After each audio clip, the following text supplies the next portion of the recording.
అందరికీ నమస్కారం. నేను మీ గంటి ఉష. నా మిత్రులకి, శ్రేయోభిలాషులకి, సబ్స్క్రైబర్స్కి మంచి కామెంట్స్ పెట్టి నా వీడియోస్ని ప్రోత్సహిస్తున్న మీ అందరికీ కూడా నా కృతజ్ఞతాభివందనాలు. శ్రీమాత్రే నమః. మనం శ్యామల దండకాన్ని నేర్చుకుంటూ ఉన్నాం కదా. అందులో భాగంగా మొన్నటి వరకు గత వీడియోల్లో మనం ధ్యాన శ్లోకాలు అయితే చెప్పుకున్నాం. ఈ రోజు నుంచి అసలు దండకం ఒక్కొక్క శ్లోకాన్ని చెప్పుకుందాం. సో మొదటి శ్లోకం ఏంటంటే ధ్యాన శ్లోకాలు ఒకసారి చెప్పి దండకంలోకి మనం వెళదాం.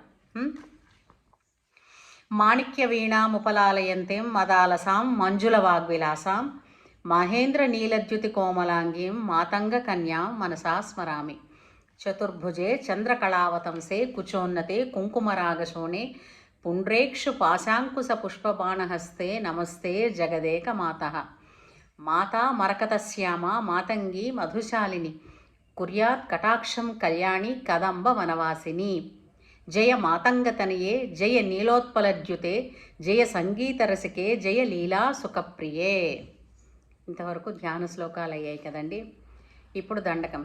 జయ జనని సుధా సముద్రాంతహృద్యన్మణిద్వీప సంరూఢ బిల్వాటవీ మధ్య కల్పద్రుమాకల్ప కాదంబ కాంతార వాసప్రియే కృత్తి వాసప్రియే సర్వలోకప్రియే. ఇది మొదటి శ్లోకం అండి.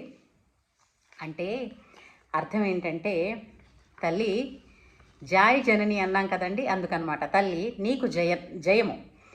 పాలకడలిలో వెలిగేటటువంటి మణిద్వీపం, ఆ మణిద్వీపంలో మారేడు తోపులు, బిల్వాటవి మధ్య అంటే అదే అడవి, బిల్వ వృక్షాలతో కూడుకున్నటువంటి అడవి, బిల్వాటవి మధ్య కల్పద్రుమాకల్ప, అక్కడంటే కల్ప వృక్షాలు ఉన్నాయి.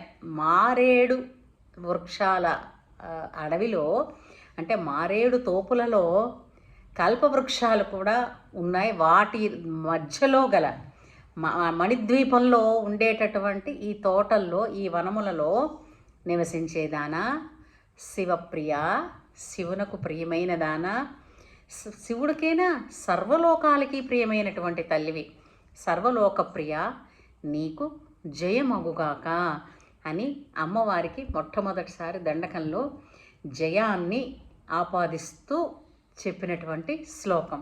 మరొక్కసారి.